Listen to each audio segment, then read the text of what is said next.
So, DC FanDome has come and gone, and all I can say is...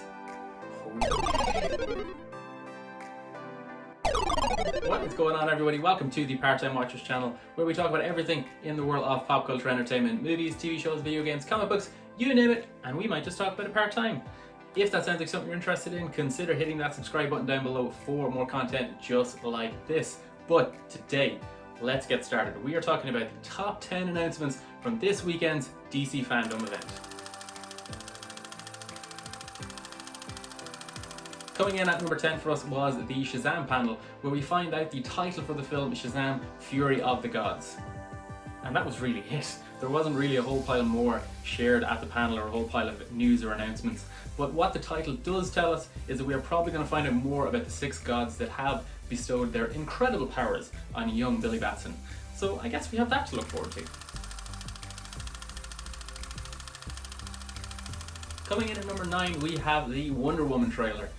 We were already meant to have seen this film like 3 months ago, so there's not a whole pile more that Wonder Woman could have shared with us. But what they did do is give us one final trailer, and it did give us our first full look at Kristen Wiig as Cheetah, and she does look pretty badass. She looks very comic book accurate, so I mean, I guess that's all they could share with us, but that was enough for us to get us really excited for the film all over again, so we can't wait to see it, you know, whenever we finally get to see it.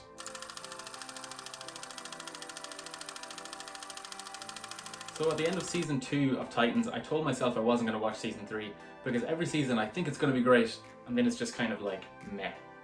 But after this panel, they've said that Jason Todd is going to be becoming Red Hood in season 3.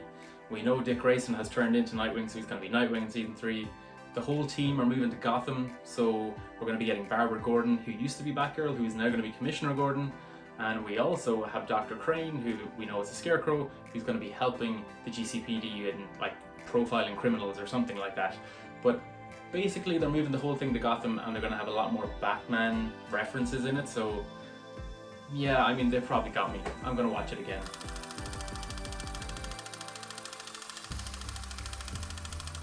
Next up we have the Black Adam panel.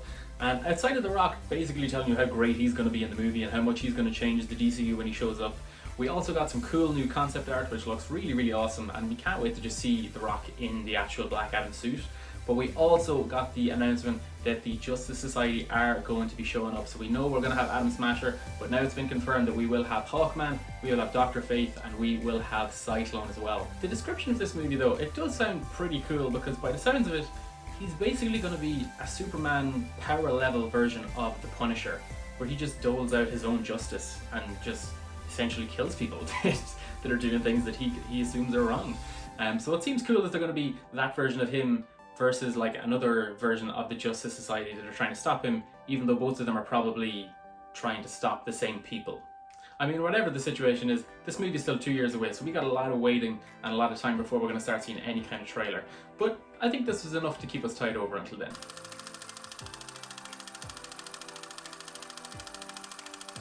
Along with the news that DC's Milestone Media are well underway with revitalizing the company and the brand that are giving more opportunities to creators of colour in the business, which is fantastic.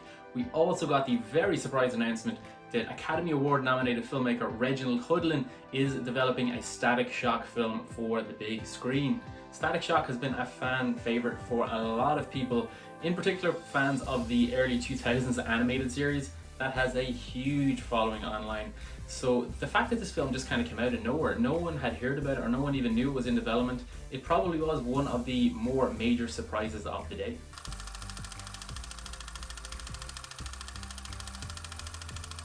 Batman is dead. Well, at least that's what they want us to believe in the upcoming WB Montreal game, Gotham Knights. The trailer for this game sees Bruce Wayne sending a code black to 4 members of the Bat family, being Batgirl, Nightwing, Red Hood and Robin. And in this game we will get the opportunity to play as all 4 of those characters as we continue the legacy of the Bat after he has ultimately been killed in action, apparently. This game is another one of those 4-person kind of co-op games. They have said that you can play the full thing as a single player, which single player game player over here much prefer a single player story driven game than any kind of online multiplayer co-op. So for me, I'm really hoping that the fact that it's a co-op game as well doesn't take away from the story-driven narrative that it could be, and that the previous Arkham games have all had and have been super strong in. So let's wait and see. It kind of seems similar to the upcoming Avengers game, where you can play it single player, but you also can play it with multiple other people in co-op mode, and that personally doesn't seem like it looks that great at the minute. So we'll see how that's received, and maybe that will give me more of an idea of whether or not I'll actually like this game when it comes out. For now though, gameplay looks pretty solid, character designs are pretty cool, and the universe looks like your classic Gotham style universe. So we're still definitely excited for it, and we're looking forward to trying it out. But we will have to wait until 2021, probably holiday season by the looks of things.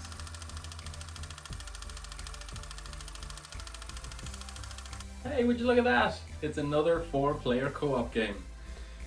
Similar story to the last one. I have my same opinions on the 4-player story point, but with this game you do get to play as 4 members of the Suicide Squad. We have King Shark, we have Harley Quinn, we have Captain Boomerang, and we have Deadshot, and you have the ultimate mission of taking down the Justice League, which does sound like it'd be an awesome time.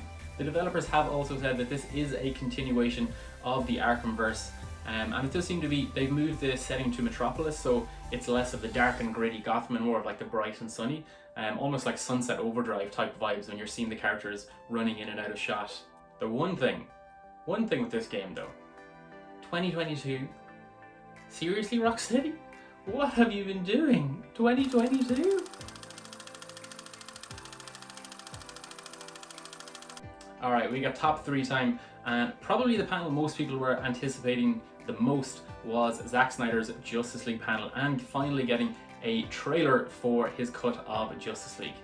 In the trailer we get to see a lot more of Cyborg's backstory, a lot more of the Flash's backstory, we get a full look at Darkseid, we get a look at the new Steppenwolf, and of course we get Superman in his iconic black suit. Plus, guys, the trailer music is just like the best trailer music you've ever seen in any movie ever. Yeah, not so much.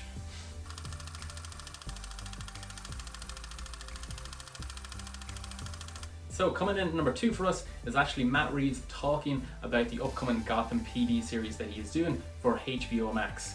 We'll get to the Batman trailer in just a second. I'm sure you can guess whereabouts on the list it is.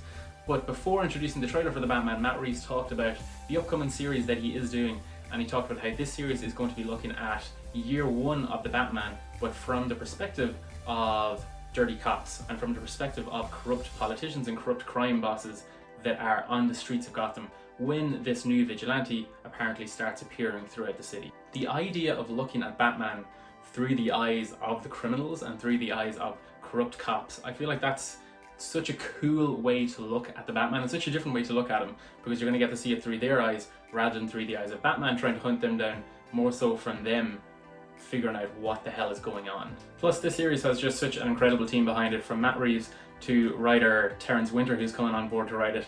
So if this series is going to be following corrupt cops during the first year of Batman's appearance, yep, we're in. Sign us up. You got us.